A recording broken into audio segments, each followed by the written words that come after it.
Hello, it's me, Darkfry, Dream's evil cousin, and it seems that a lot of people are getting frustrated with AAA game design that holds the player's hand in incredibly obvious ways. You know, stuff like the infamous cut off their limbs graffiti in Dead Space, which was kept in the remake, God of War Ragnarok solving puzzles for you in 30 seconds, quest markers all over the screen, and most recently, the obvious color coding for breakable crates in Resident Evil 4 Remake.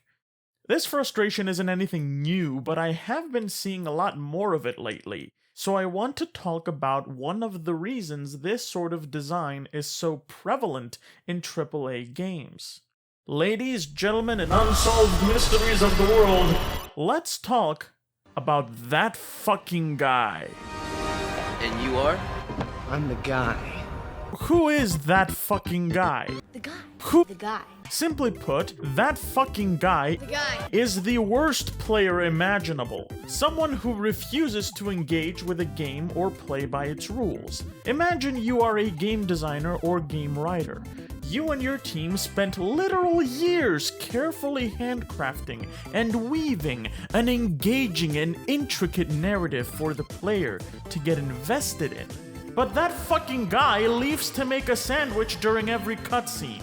You created an interesting set of rules and systems for the player to learn and master, but that fucking guy skips the tutorial and just button mashes the entire time. In this case, it doesn't matter how good the gameplay, story, or tutorial are. Some players will just refuse to engage with them in any way. There's a lot of reasons a player can be that fucking guy. The guy. Not all of them negative. Maybe they just don't care about games as an art form at all and just want to push buttons. Maybe they're a complete casual. Or maybe they're a speedrunner. Doesn't matter. They are inevitable. So if you're a designer, what do you do about that fucking guy? The guy. The answer might seem simple. Just ignore them. This is the approach that a lot of indie games take.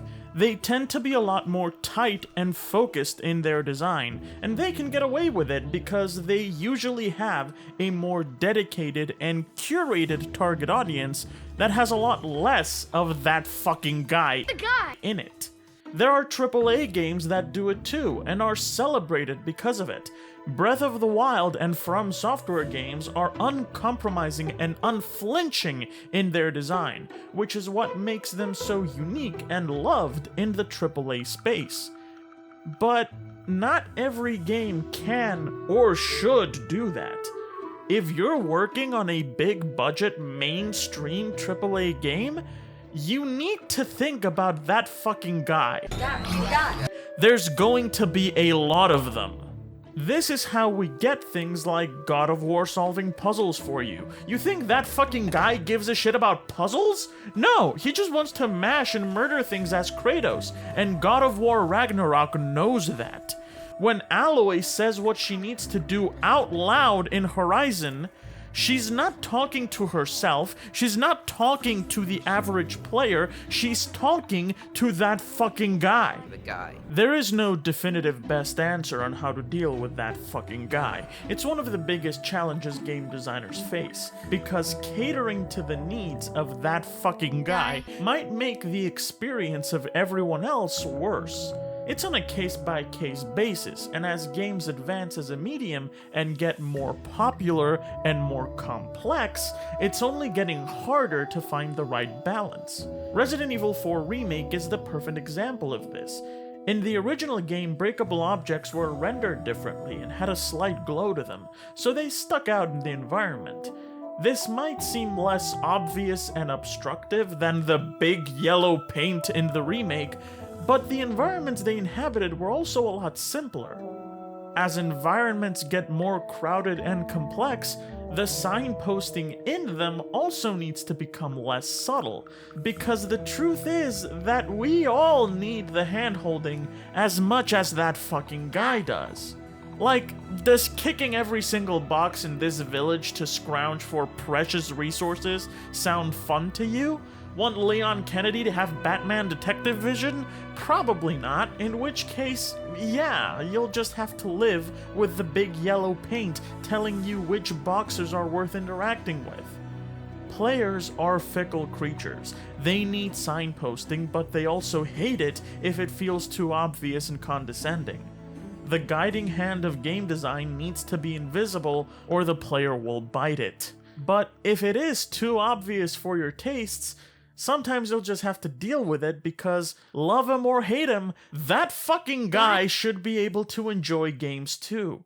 I make a big deal out of game designers trusting their players on this channel, and this is no different. In the case of the Resi 4 remake, they included the yellow crates to guide the new and casual players, while veteran players, or those who can recognize the design decision for what it is, can just go lol and sort of dismiss it. God of War Ragnarok just solving puzzles for you after 30 seconds with NPC chatter feels a lot more annoying because it makes it seem like the game just doesn't trust you. Something that works great for a lot of games is to just make the signposting optional, having it on by default so that the players that don't need it can just turn it off. Generally speaking, more options are good, especially when they increase accessibility. It's incredibly difficult to balance the amount of signposting in-game, and it's only getting more difficult with time, but I think trust in the player can be a great guide for game designers facing this challenge. Moral of the story is that not all signposting is bad, even if it's obvious, and game design is fucking hard! Looks tight, but I can get through. There's something up ahead. A dead person. There's something shiny there.